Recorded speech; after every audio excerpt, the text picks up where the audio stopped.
apa kita hidup di dunia ini? Kemana tujuan kita nanti? Apa kewajiban kita terhadap diri? Dan apa pula tugas kita selama hidup di dunia ini? Jawabannya adalah, Allah lah tujuan hidup ini. Ibadah adalah kewajibannya. Dan tugas kita selama hidup ini adalah dakwah ilallah. Mengajak dan menyeru manusia menuju Allah saja. Menyeru dan mengajak umat agar hidup sesuai kehendaknya. Allah Subhanahu wa Ta'ala berfirman, dan hendaklah di antara kalian ada segolongan orang yang menyeru kepada kebajikan, menyuruh berbuat yang ma'ruf, dan mencegah dari yang mungkar. Dan mereka itulah orang-orang yang beruntung. Surat Ali Imran ayat 105. Jika ingin dapat untung, maka jadilah dai. Siapakah yang lebih baik perkataannya daripada orang yang menyeru kepada Allah, mengerjakan amal yang soleh, dan berkata, sesungguhnya aku termasuk orang-orang yang menyerahkan diri. Surat Fussilat ayat 31. Pesan intinya, jadilah dai apapun profesi pilihan Anda. Jadilah dai sebelum Anda bekerja menjadi apapun. Jadilah juru dakwah yang mengajak umat menuju Allah dan beribadah hanya kepadanya. Mengajak umat mengenal Tuhannya yang sebenarnya. Mentaati Allah Subhanahu wa Ta'ala. Mencintainya melebihi apapun. Jika harus mencintai makhluk ciptaannya, maka semua dilakukan hanya karenanya. Dai itu mengajak bukan mengajar. Mengajar tugas para guru, ustadz dan ulama. Dai itu mengajak untuk belajar, mengajak untuk mengaji, mengajak untuk ibadah. Nahnu duet qobla kulli syai, kami ini dai sebelum apapun pekerjaan atau profesi kami. Jika Anda seorang pegawai ataukah seorang pedagang, maka sesungguhnya ia adalah seorang dai. Petanikah ia, dokterkah ia atau seorang profesional dalam kerjanya, maka semua punya kesamaan tugas, yaitu sebagai seorang dai atau juru dakwah. Ingat, tugas utamanya adalah mengajak bukan mengajar. Tugasnya sederhana tapi hasilnya luar biasa.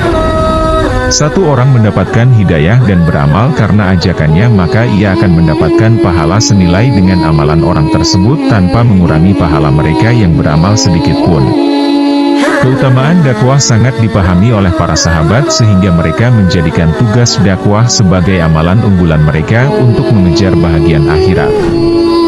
Dalam hadits yang diriwayatkan oleh Imam Muslim, dikatakan, barang siapa yang menyeru kepada sebuah petunjuk maka baginya pahala seperti pahala orang-orang yang mengikutinya.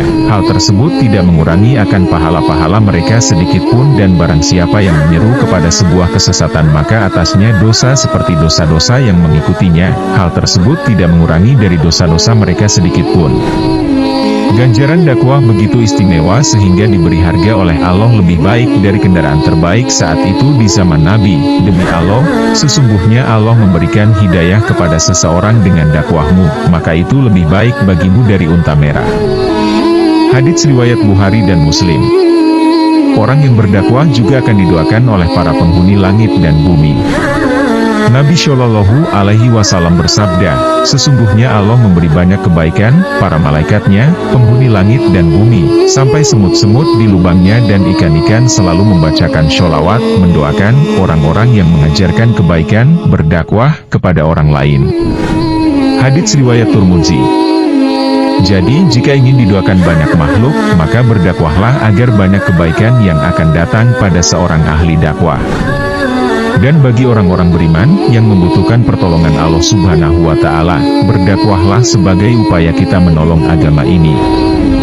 Allah berfirman, wahai orang-orang yang beriman, jika kamu menolong agama Allah, niscaya Dia akan menolongmu dan meneguhkan kedudukanmu. Surat Muhammad ayat 7.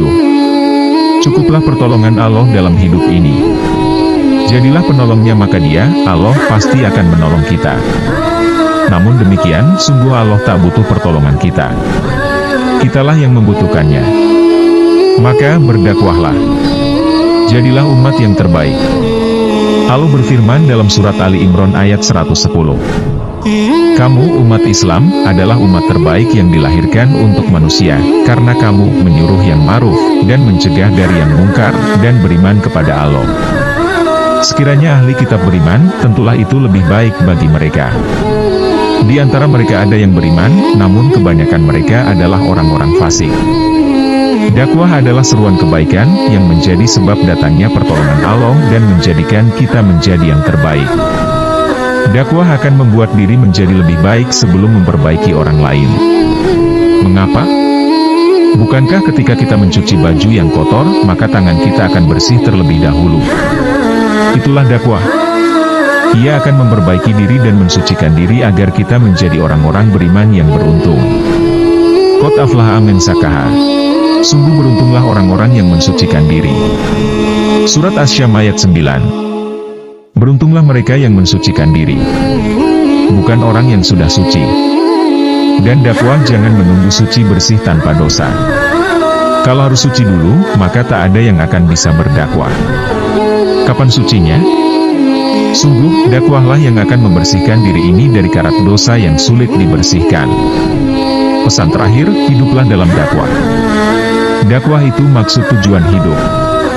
Hiduplah dalam dakwah, berdakwahlah sampai mati, dan matilah dalam dakwah.